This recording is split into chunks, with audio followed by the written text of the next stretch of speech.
ঘড়ির কাঁটায় বাজে পুরো রাইট 12টা।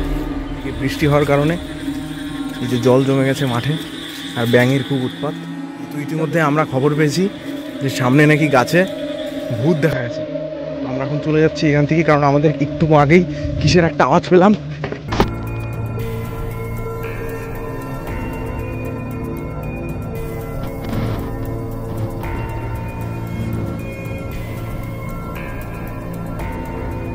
তো বন্ধুরা, এখন বাজে হচ্ছে রাত 12টা, ঠিক আছে? তো আমরা ঝাড়খণ্ডের একটি পরিত্যক্ত স্কুলে এসেছি ভূত খোঁজার অপেক্ষায়। তো এখানে দেখতে পাচ্ছ ঘড়ির কাঁটায় বাজে পুরো রাইট 12টা, ঠিক আছে?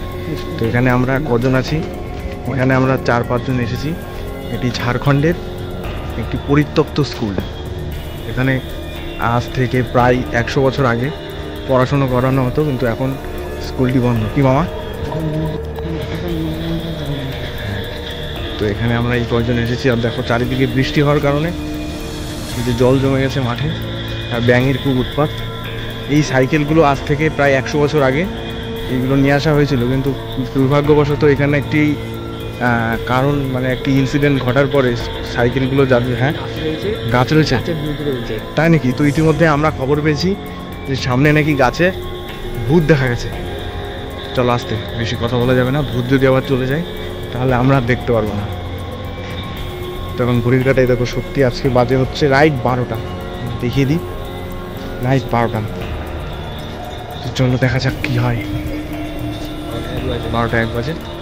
চলো, এই হচ্ছে সেই গাছ, যেই গাছে নাকি আশেপাশের মানুষের বক্তব্য যে মাঝে মধ্যেই ভেসে আসে নিশির ডাক, আর কিছু অতৃপ্ত আত্মার কাহিনী এখান থেকে শোনা যায়।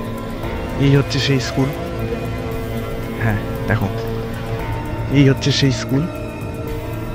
হ্যাঁ, বোঝা যাচ্ছে। তোমার একটু জুম করে দেখিয়ে দিই, এটা হচ্ছে সেই স্কুল। তোমরা একটু পড়ে নাও, হিন্দি আমি অত জানি না, তোমরা একটু দেখে বুঝে নাও। হ্যাঁ, তো আমরা এখন চলে যাচ্ছি এখান থেকে, কারণ আমাদের একটু আগেই কিসের একটা আওয়াজ পেলাম। তো আমাদের এখান থেকে চলে যেতে হবে। তো এইরূপ ভিডিও বানানোর কোনো ইচ্ছাই ছিল না। তো গেছিলাম এক বিয়ে বাড়িতে। তো বিয়ে বাড়িতে গিয়ে এরকম একটু মানে অস্বাভাবিক কাণ্ড করলাম। তো যদি ভালো রেসপন্স পাই সামনের দিন থেকে, তাহলে ভূতই ধরে বেড়াবো। তো যদি ভালো লাগে তাহলে জানিও, চেষ্টা করব।